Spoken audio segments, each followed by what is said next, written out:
चलिए स्टार्ट करते हैं आज का जो टॉपिक है। तो कल हमने ये कुछ चीज़ें क्लियर की थी, तो आज इन्हीं वेरिएबल्स के साथ वापस कंटिन्यू करते हैं, इनको थोड़ा सा और एक्सप्लेन करते हैं और साथ साथ कुछ एग्जांपल्स भी देखेंगे हम। ठीक है बेटा, तो चलिए स्टार्ट करते हैं। तो जैसे हमने कल कहा था कि वेरिएबल्स जो होते हैं हमारे पास, वेरिएबल्स का काम है क्या, जिनका काम होता है सिंपली डेटा को स्टोर करना। तो आज के इस टॉपिक में हम इन तीनों को पूरी तरीके से एक्सप्लेन करेंगे कि कैसे हम वेरिएबल को डिक्लेयर करते हैं। साथ साथ मैंने कल एक चीज़ बताई थी, स्ट्रिक्ट मोड, क्या बताया था, तो उस चीज़ को भी आज यहाँ पे थोड़ा सा क्लियर करते हैं। तो आगे आगे इंशाल्लाह अच्छी अच्छी एग्जांपल्स आने वाली है। आई होप हम एट द एंड इंशाल्लाह गेम भी कोशिश करेंगे बनाने की, टाइम मिला तो गेम भी बनाएंगे और कुछ रियल वर्ल्ड एग्जांपल्स भी है वो भी उनको हम एग्जीक्यूट करें, और साथ साथ लेक्चर्स के साथ साथ रियल वर्ल्ड में कौन सी चीज़ जावास्क्रिप्ट के साथ बनाई गई है उन एग्जाम्पल्स को भी हम दिखाएं, ताकि आपको याद रहे कि अच्छा ये चीज़ कहाँ पे यूज़ हो सकती है। तो चलिए स्टार्ट करते हैं। तो कंटिन्यू करते हैं वेरिएबल्स। तो हमने कहा variables are nothing just storage place where our data get stored. तो आप कह सकते हैं एक ऐसी चीज़ होती है जिसमें हमारी इंफॉर्मेशन स्टोर रहती है। तो जैसे हमने कल कहा था कि तो वेरिएबल को डिक्लेयर करने के लिए तीन तरीके हैं, देयर आर थ्री वेज। जैसे हमारे पास वैर है, लेट है और कॉन्स्ट। आज इन्हीं को पूरी तरीके से एक्सप्लेन करेंगे, वैर, लेट और so there are three ways to declare a javascript variable, var, let and const। तो var पहले यहाँ पे देखते हैं। तो var की अगर हम बात करते हैं तो ये पुराना ही तरीका 2018 एक्मा सिंटेक्स से पहले भी ओल्ड टाइम से ये चलता है कि वेरिएबल डिक्लेयर कैसे किया जाता है। ठीक है, बट क्या इश्यू था उसमें वो भी हम यहाँ पे अच्छे से अंडरस्टैंड करेंगे। तो चलिए फाइल को स्टोर करते हैं। तो इसका नाम ही रखेंगे हम लेक्चर नंबर इज 3.html। तो जैसे मैंने कहा अगर जावास्क्रिप्ट आपको यूज़ करना है तो आपको कौन सा टैग यूज़ करना पड़ेगा, you have to use script tag. तो अगर आप टाइप नहीं भी लिखोगे तो कोई प्रॉब्लम नहीं है। तो सबसे पहले बात करते हैं, चलिए अगर एक सिंपल वेरिएबल डिक्लेयर करना है, you can use var and then you can use any variable name. Variable का नाम कुछ भी रख सकते हैं, सिवाय वो कोई कीवर्ड नहीं होना चाहिए, नाम के बीच में स्पेस नहीं होनी चाहिए, पहला कैरेक्टर कोई डिजिट नहीं होना चाहिए। तो अंडरस्कोर भी आप यूज़ कर सकते हैं। तो सिंपल यहाँ पे इस तरीके से इस चीज़ को यूज़, वैर एक्स इज इक्वल, जैसे मैं डाल दूंगा इसमें 12। और अगर इसी चीज़ को हमें डिस्प्ले कराना होगा तो कैसे कर सकते हैं, we can use document dot write, या फिर हम अलर्ट भी यूज़ कर सकते हैं, या फिर हम अगर किसी पर्टिकुलर टैग के अंदर डिस्प्ले कराना तो डॉम ऑब्जेक्ट की मदद से भी हम कर सकते हैं। अगर कंसोल पे करना है तो कंसोल डॉट लॉग भी यूज़। तो अभी सिंपल जैसे पुराने ज़माने में करते आए थे, पुराने जो वर्जन से जावास्क्रिप्ट सेम वही है। अब अगर इसी चीज़ को डिस्प्ले करेंगे तो हमें करना क्या है, जैसे मैं लिखूंगा यहाँ पे अलर्ट और यहाँ पे डिस्प्ले किसको करेंगे, इट्स।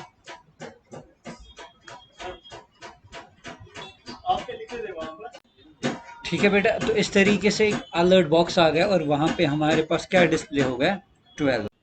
तो स्टार्ट करते हैं।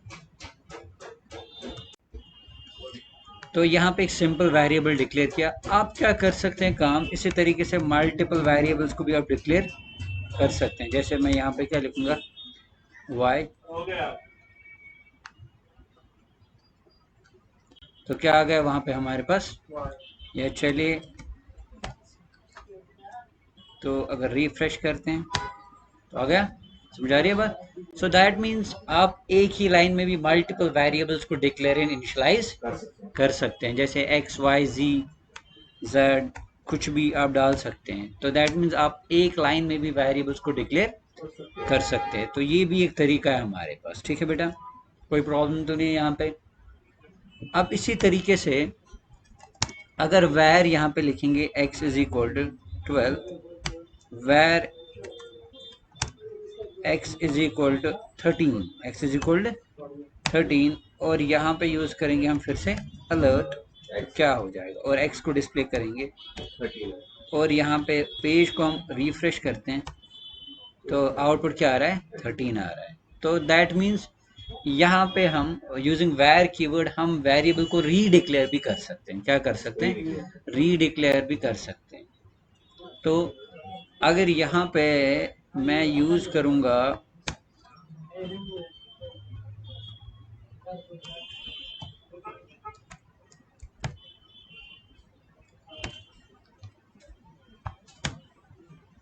तो अभी भी आ रहा है ये, ठीक है।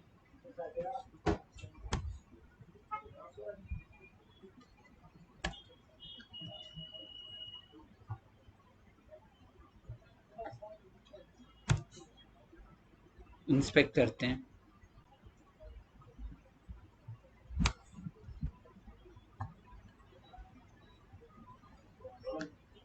तो जैसे यहाँ पे अगर मैं लिख रहा हूँ यूज स्ट्रिक्ट, क्या लिख रहा हूँ यहाँ पे, यूज स्ट्रिक्ट, तो यहाँ पे कोई फर्क तो नहीं पड़ेगी। एरर कहाँ पे आएगा, जैसे अगर आप स्ट्रिक्ट मोड यूज कर रहे हैं, क्या यूज कर रहे हैं, strict mode. So strict mode में क्या होगा, दैट मीन्स अगर आप without declaring variable, without declaring variable अगर आप यूज कर रहे हैं विदाउट डिक्लेयरिंग वेरिएबल, जैसे मैं स्ट्रिक्ट मोड को भी पहले रखता नहीं हूँ, तो चलिए अगर इसको रन करेंगे तो आप देखोगे ये वर्क परफेक्टली कर रहा है, क्या कर रहा है। बट अगर आपको याद होगा प्रोग्रामिंग का एक रूल होता है कि you have to declare, this was an older way, क्या था हमारे पास कि अगर आप वेरिएबल को डिक्लेयर भी नहीं करोगे, सीधे वो वैर या कॉन्स्ट या लेट अगर यूज नहीं करोगे तो चल जाएगा। बट अगर मैं यहाँ पे अब क्या यूज कर रहा हूँ, स्ट्रिक्ट, तो स्ट्रिक्ट अगर करेंगे तो देखिए uncaught reference error x is not defined, ठीक है। तो दैट मीन्स हम इसको बोल रहे हैं you have to follow modern JavaScript rule, यानी कि ECMA सिंटेक्स 2018 जो है वो फॉलो, क्योंकि इट मीन्स कि अगर आपने वेरिएबल यूज करना है so without declaring you can't use it. जैसे यहाँ पे आपको पहले मेंशन करना पड़ेगा, यू हैव टू यूज वैर और लेट और कांस्टेंट, वो चीज़ आपको मेंशन करनी पड़ेगी। देखिए आप ये वर्क कर रहा है। तो स्ट्रिक्ट मोड से जो ओल्ड तरीका था, अगर हम वो लिखते तो वो फिर अकॉर्डिंग टू गिवन रूल्स जो नए हैं उसके हिसाब से फिर वो वर्क।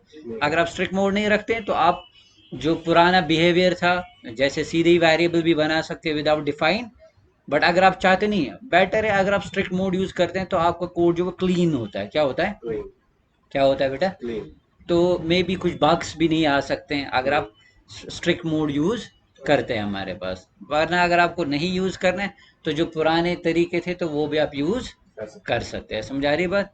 तो आपने सिंपल एक एग्जांपल देखी, जो ही मैं यूज स्ट्रिक्ट लिखा मैंने, तो अगर मैं वेरिएबल को नहीं डिक्लेयर कर रहा था तो ये क्या दिखा रहा था मुझे, uncaught reference x is not defined. तो ऐसे तो पेज पे विजिबल नहीं आएगा। तो इस चीज़ को देखने के लिए क्या हम यूज़ करते हैं कि आउटपुट क्यों नहीं आ रहा है, तो डेवलपर कंसोल विंडो में जाके कंट्रोल शिफ्ट आई प्रेस कर सकते हो, या यहाँ पे आप देखोगे कि ये दिखा रहा है भाई एरर है क्या आपके पास, ठीक है। समझ आ रही है बात। तो इस तरीके से इस चीज़ को आप यूज़ कर सकते हैं, कोई प्रॉब्लम, कोई इशू तो नहीं है ना, क्लियर। तो इस तरीके से इस कॉन्सेप्ट को आप यूज़ कर सकते हैं।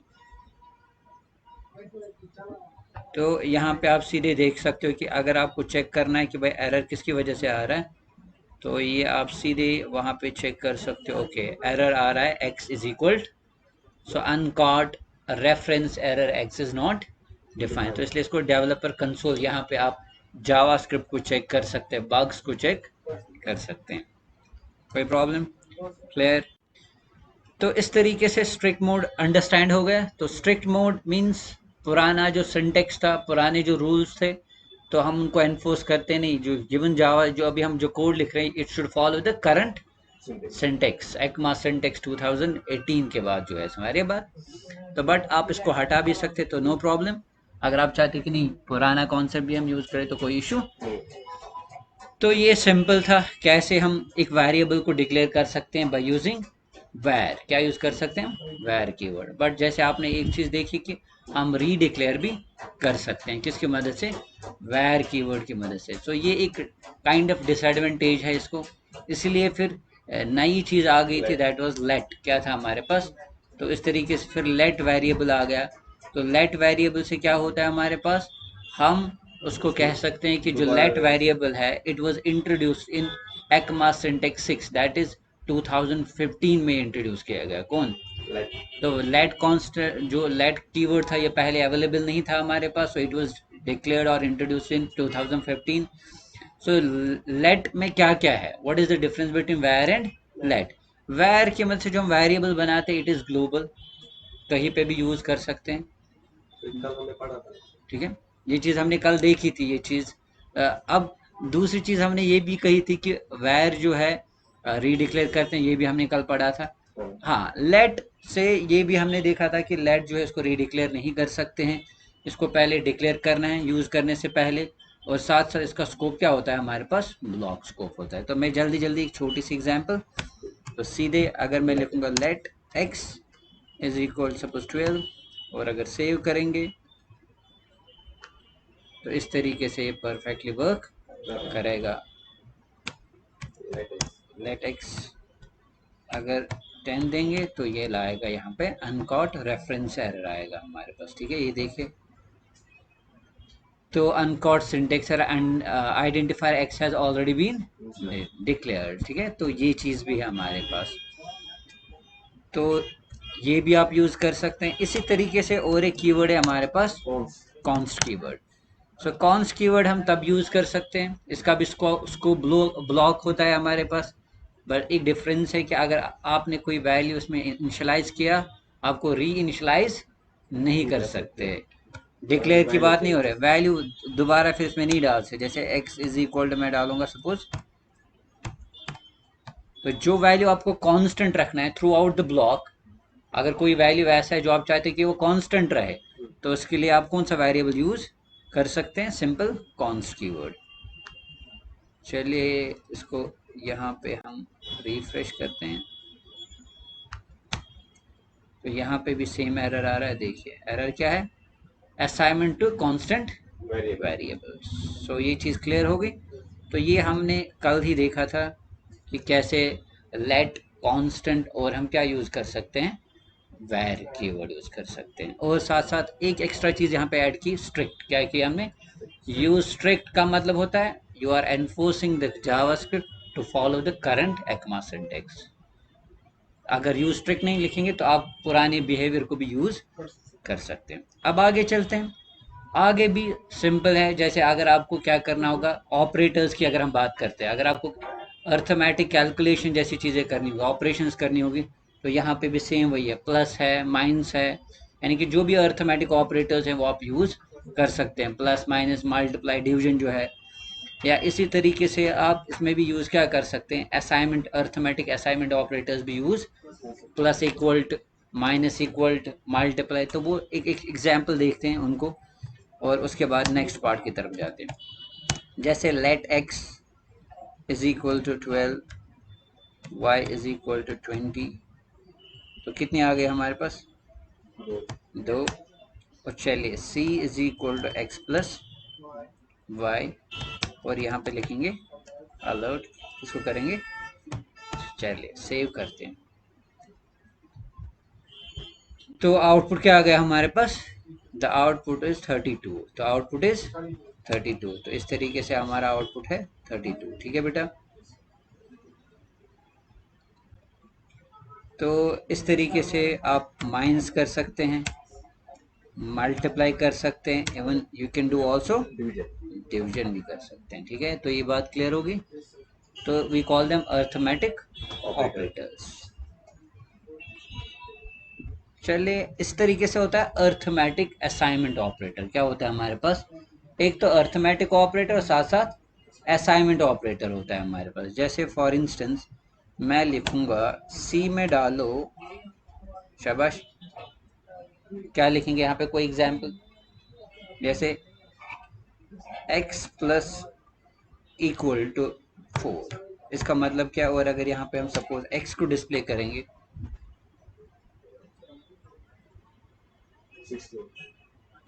तो x it is equivalent to this, x is equal to x plus x में क्या था 12, 12 प्लस 4 कितना हो गया 16। तो चलिए देखते हैं, समझ आ रही है बात। तो एक तो पहले हो रहा है अर्थमेटिक ऑपरेशन, यानी कि पहले कैलकुलेशन हो रही है, उसके बाद क्या हो रहा है असाइनमेंट, तो इसलिए इसको बोलते हैं अर्थमेटिक असाइनमेंट ऑपरेटर। इसी तरीके से आप लिख सकते हैं x माइनस इक्वल टू जैसे 4 या y अगर लिखेंगे क्या चलेगा, आउटपुट क्या आएगा यहाँ पे शाबाश। So it is equal to x is equal to शाबाश x माइनस वाई, वाई में क्या है 20, सो x को 12 माइनस 20, तो आउटपुट आएगा हमारे पास माइनस में। तो चले, सो इट इज -4, ठीक है ठीक है। ऊपर ऊपर मैंने पहले ऐड किया ना, चलिए इसको, चलिए ये वाली लाइन, क्योंकि अब देखिए आउटपुट क्या आ रहा है -8, क्लियर। तो आप इसी तरीके से मल्टीप्लाई भी कर सकते हैं, जैसे इफ आई से, चलिए इंस्टेड ऑफ माइनस अगर यहाँ पे हम लिखेंगे मल्टीप्लाई, तो आप मुझे बताइए आउटपुट क्या आएगा, यहाँ पे एस्ट्रिक सिंबल उसकी। सो यहाँ पे होगा it is equal to now x into Y, that is 2 into 4, तो फाइनली आउटपुट क्या आएगा 8 आएगा। डन। तो चलिए यहाँ तक चीज़ें हो गई हमारी क्लियर। तो ये हो गए हमारे कौन से ऑपरेटर्स, अर्थमेटिक। इसी तरीके से हमारे पास कंपैरिजन ऑपरेटर्स है, जिनको लॉजिकल ऑपरेट ये बोलते हैं, रिलेशनल ऑपरेटर्स भी बोलते हैं, that is like less than, greater than, less or equal to, greater or equal to. तो उन चीज़ों को कैसे यूज़ करते हैं, किस लिए यूज़ करते हैं, तो उन चीज़ों को यूज़ किस लिए करें, ताकि जो हमारे पास कोई डिसीजन लेना होगा, डिसीजन मेकिंग में हमारे पास जो रिलेशनल ऑपरेटर्स है वो काम आ जाते हैं। जैसे फॉर इंस्टेंस अगर आप इफ स्टेटमेंट्स यूज़ करते हैं या लूप्स जैसी चीज़ें यूज़ करते हैं, तो वहाँ पे हमारे पास इंपॉर्टेंट चीज़ें हम किन को यूज़ करते हैं, ऑपरेटर्स को हम यूज़ करते हैं, ठीक है। तो चलिए देखते हैं एक एग्जांपल कैसे हम उन चीज़ों को यूटिलाइज करेंगे, ठीक है।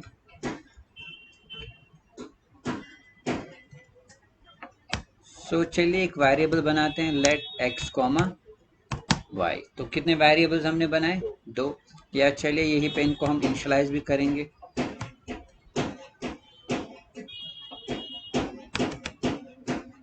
तो यहाँ पे मैंने कहा जो रिलेशनल ऑपरेटर्स है या comparison operators, we have less than, greater than, lesser, equal to है हमारे पास,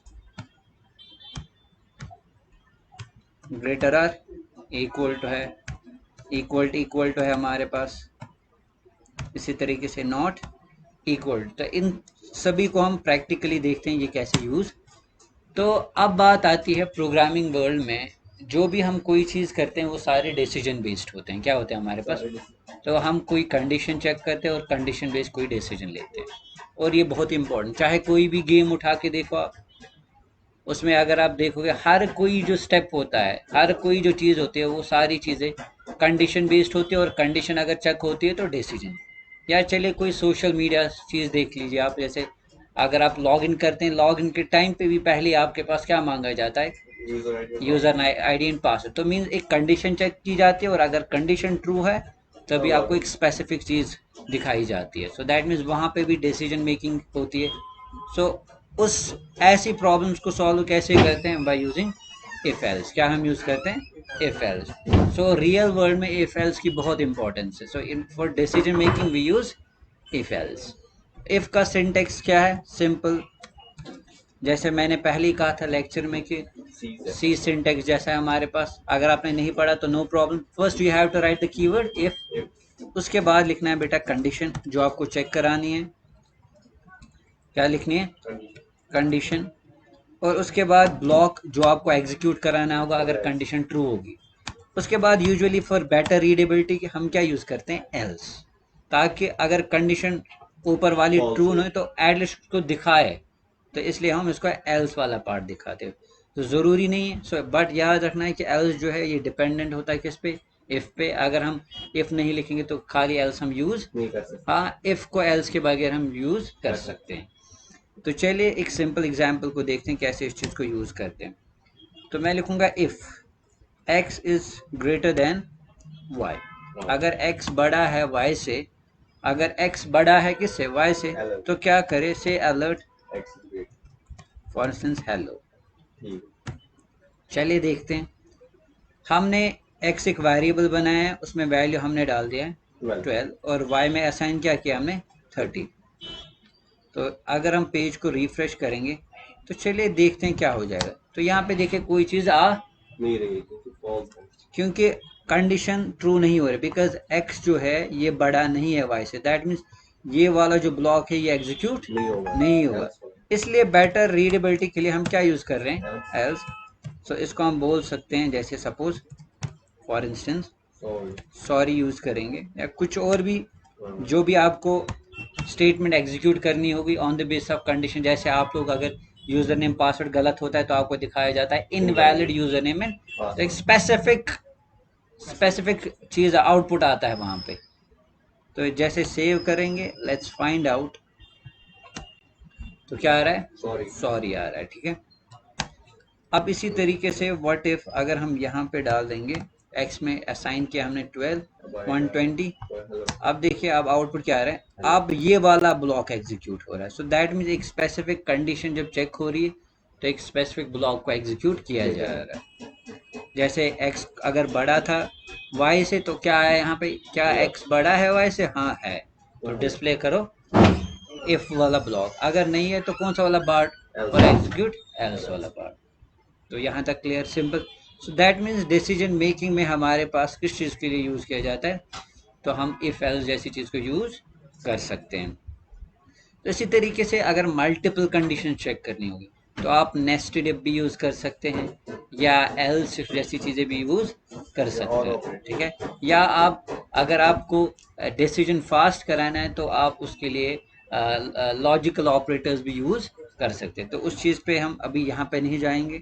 तो फिलहाल अभी सिंपल हमने देखा कैसे हमने एक डिसीजन लिया यहाँ पे। तो दैट मीन्स हमारा जो प्रोग्राम है ये थोड़ा सा इम्प्रूव हो रहा है, थोड़ा सा इसमें वो क्या बोलते हैं, इम्प्रूवमेंट आ रही है, थोड़ा सा ये लॉजिकल बन रहा है। अभी सिंपल था, सिंपल मैसेज डिस्प्ले करना, बट अब इसमें हम थोड़ी सी डिसीजन मेकिंग ला रहे हैं। जैसे आप कोई गेम खेलते हैं या कोई एआई के साथ काम कर रहे हो तो आप बोलते हैं ये चीज़ कैसे कर रहा है, but it's all about if and else. तो सिंपल इफ एल्स हो रहा है, इनपुट दिया जाता है, कंडीशन चेक की जाती है और एक डिसीजन लिया जाता है। तो हम भी आए दिन सुबह से लेकर शाम तक जो भी कोई चीज़ हम करते हैं वो भी किस बेस पे होती है, इफ एल्स। अच्छा अगर बारिश होगी तो छाता चाहिए, अगर आज खुला है तो कॉलेज जाएंगे, अगर ये है तो ये करें, अगर ये है तो खाने में क्या है तो ये खाएंगे, अगर नहीं है तो कुछ और नहीं। तो everything we do on the basis of condition है। तो हम भी कहीं ना कहीं माइंड में क्या चला रहे होते, इफ एल्स चीज़ें। तो प्रोग्रामिंग यही है, सिंपल। आप उसी चीज़ को आप कोड की शक्ल में इम्प्लीमेंट करते हो और वो चीज़ बेस्ट बनती है। कोई मशीन है या कोई गाड़ी है जो ऑटोमेटिक है, उसमें क्या है, आप चाहते हो कि वो वॉइस पे स्टार्ट हो, तो आप वॉइस एज अ इनपुट देते, फिर जब आप वो इनपुट देते वो चेक करता है if that voice is equal जो उसने स्टोर, क्योंकि जब भी आप कोई चीज़, चाहे आप स्मार्ट वॉच चलाते हैं या कोई भी चीज़, आप पहले उसको इनपुट देते स्टोर करने के लिए, फिर बाद में उसी इनपुट के साथ आपकी चीज़ें चेक या थंब इम्प्रेशन देते हैं। क्या पहली आप जब नया फ़ोन लाते हैं सीधे ही वो आपको बोलता है कि आप यूज़र नहीं, पहले आपको इनपुट देना, पहले आपने आपका थंब इम्प्रेशन उसमें रजिस्टर, तो अगली बार अगर कोई दूसरा थंब इम्प्रेशन देता है तो वो चेक होता है इफ़ अगर ये इसके बराबर है तो खोलिए, अगर नहीं तो दिखाता है इनवैलिड। सेम ही तो यही तो इफ एल्स है हमारे पास, क्लियर। अब चलिए एक काम करते हैं, अब थोड़ा सा व्हाट इफ अगर हम एक और एक वेरिएबल बनाएंगे z सपोज, ठीक है। तो आप लाइन बाय लाइन भी बना सकते हैं या एक ही लाइन में भी डिक्लेयर कर सकते हैं। तो ये इंटरप्रेटेड लैंग्वेज का एक फ़ायदा होता है, आप एक लाइन में भी डिक्लेयर कर सकते हैं। अब जैसे मैं लिखूंगा if x is greater than y and if also x is greater than z। अब मुझे बताना तीन में से क्या, तीन में से सबसे बड़ा कौन है। मैंने कहा अगर x बड़ा है y से, x बड़ा है और तो दैट मीन्स अगर ये कंडीशन ट्रू होगी तभी वो यहाँ जाएगा। समझ आ रही है बात? अब अगर ये कंडीशन ट्रू नहीं होगी तो बेटा ये यहाँ पे सीधे जाएगा, तो फिर ये वाला ब्लॉक एग्जीक्यूट नहीं होगा। तो चलिए मैं कह रहा हूँ अगर x बड़ा है y से और अगर x बड़ा है किससे भी, z से भी, तो हम उसको बोलेंगे अलर्ट x इज ग्रेटर। हालांकि यहाँ पे हम इनपुट रन टाइम पे नहीं पकड़ रहे, स्टैटिकली अभी उसी टाइम पे हम वैल्यूज में इनिशियलाइज कर रहे हैं। ठीक है बेटा, चलिए देखते हैं यहाँ पे आउटपुट क्या आएगा। सेव करते हैं। सो x is greater, x is कैसे, जैसे अगर देखोगे x में वैल्यू है, y में भी वैल्यू है, तो सबसे पहले ये कंडीशन चेक हो, क्या x बड़ा है y से? हाँ है, तो गया इसके अंदर, तो that means like a door, चाबी मिल गई, अब इस डोर की तरफ गया। फिर इस डोर को भी चेक किया, क्या x भी बड़ा है z से भी? हाँ है, तो ये वाला। व्हाट इफ अगर x में ऐसा वैल्यू होता तो उस टाइम क्या दिखाएगा, उस टाइम क्या इशू। चलिए तो यहाँ पे क्या होगा, अब अगर x बड़ा नहीं है z से, अब चेक करो x है बड़ा y से, बट यहाँ पे जो ही पहुंचेगा x is not greater than, तो दैट मीन्स हम फिर इसका क्या मेंशन करेंगे, इसका एल्स। तो यहाँ पे फिर हम लिख सकते हैं, फिर सबसे बड़ा कौन होगा फिर, और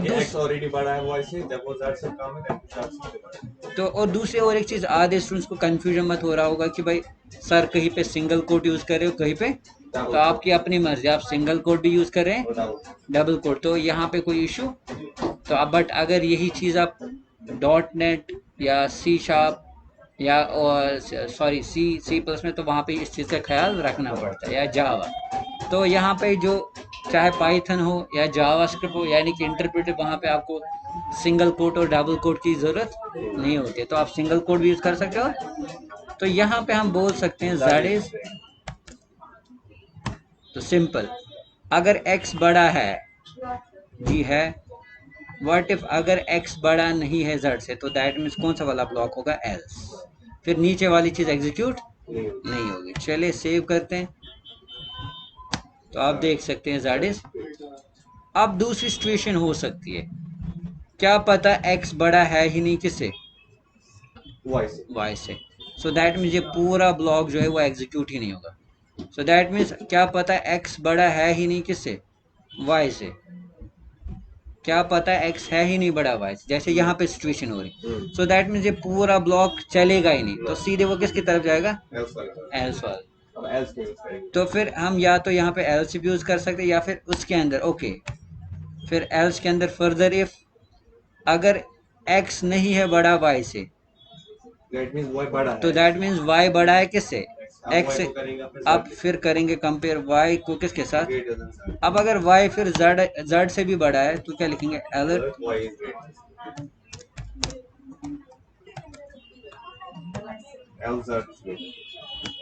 एल्स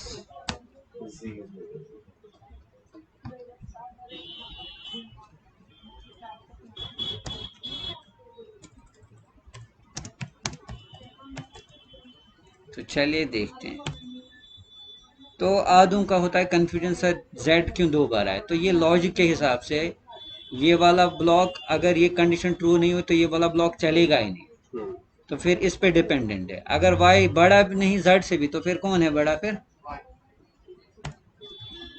तो चलिए लेट्स फाइंड आउट। तो y is okay, what if यहाँ पे है सपोज, तो आप देख सकते हैं, तो z, तो दैट मीन इस टाइम लेकिन कौन सा एल्स वाला पार्ट चल रहा है, ये वाला, यहाँ तो जा ही नहीं रहा है। कैसे, आप पहले चेक करो x बड़ा है ही नहीं y से, तो दैट मीन्स ये पूरा ब्लॉक चलेगा ही नहीं, तो फिर कहाँ गया एल्स। फिर यहाँ पे चेक होगा क्या y बड़ा है z से, तो y नहीं है बड़ा, तो इसलिए कौन सा एल्स वाला पार्ट चला।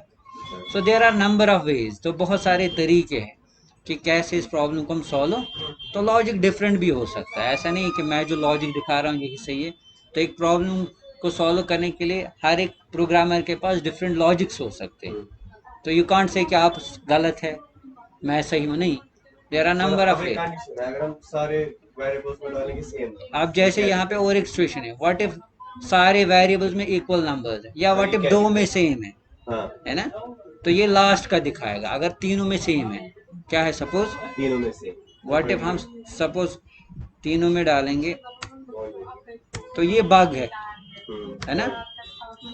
ये क्या दिखाएगा? तो चलिए अगर हम रन करेंगे तो ये किसको दिखा रहा है, लास्ट वाली। जैसे मैंने पहले कहा, ये किसको दिखाएगा, लास्ट वाला।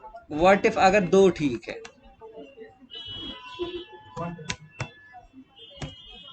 तो ये तब भी दिखाएगा जेड को, ये क्या दिखाएगा, समझा रही है बात। बात।